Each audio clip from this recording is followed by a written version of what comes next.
dhaqanno ayay markiiba waxay la soo booday oo ay ka aqbashay haa oo ah inay guurkii ka aqbashay.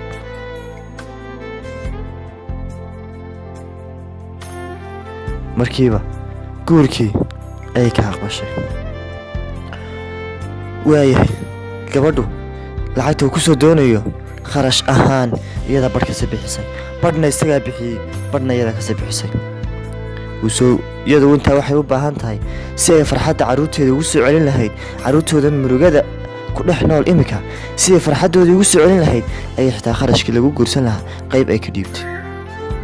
ninkii way soo dooneen, way isguursadeen, gurigii wuu soo dhex galay. kadib gurigii qiirada lahaa ee intuu farxaddu abuurantay laga tegay, farxaddii ka baabaaday qiirada isku beddelay ayuu ku soo dhex biiray wiilkii. nolol kale bilaabeen oo farxad dib loo soo aasaasayo.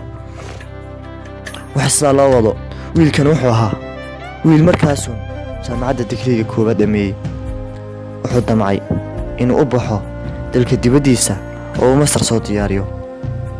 carruurta uu aabbaha u noqday iyo gabadhii walow ay ka yeeli waayeen, haddana aakhiritaan way yeeleen, way macasalaameeyeen.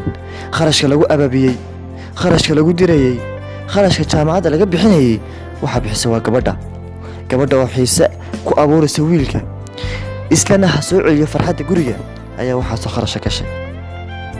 lacagta iyadaa dhiibtuu ku baxay. lacagta jaamacadda markuu halkaa tegay 2 sannuu maqnaa. 2 sannada jaamacadda uu joogay lacagtiisa si iyadaa bixinaysay.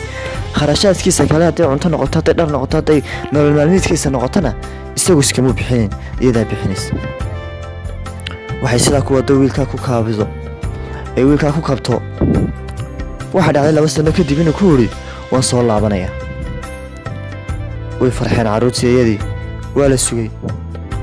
maalinkii uu soo bixi rabay ay ahayd ballantu inuu soo baxo muusan soo bixin, balse taa beddelkeeda iyada waxaa soo galay miisaj aad u qiiro badan. miisaj aanay filin abidkeeda inuu soo geli doono, miisaj aan waxaan ku qoran ama ay ka dhex aragtay balse ay riya u haysatay baa soo galay. moobilkay eegtay, saacadda ballansanaayeen miisajkii u horreeyey aragto miisaj aad u murugaysan buu ahaa. haddaba muxuu ahaa miisajkani? way furtay miisajkii.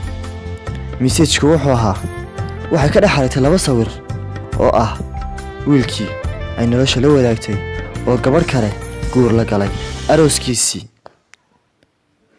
qofka soo dirayna waa isaga laftarkiisii oo doonaya inuu ku qanciyo gabadha in ay ka tagto oo ay furto ayuu doonaya inuu ku qanciyo. labadaa miisaj buu soo diray.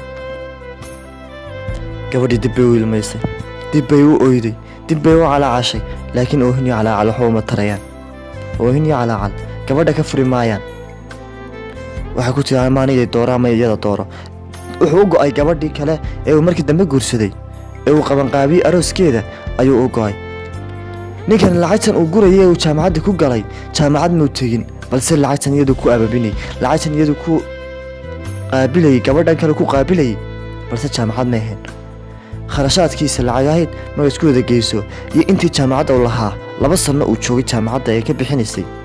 iyadu islahayd jaamacad buu joogaa laakiin aanu jaamacad jooginba wuxuu ku kharash gareeyey, gabadhana ku kharash gareeyey.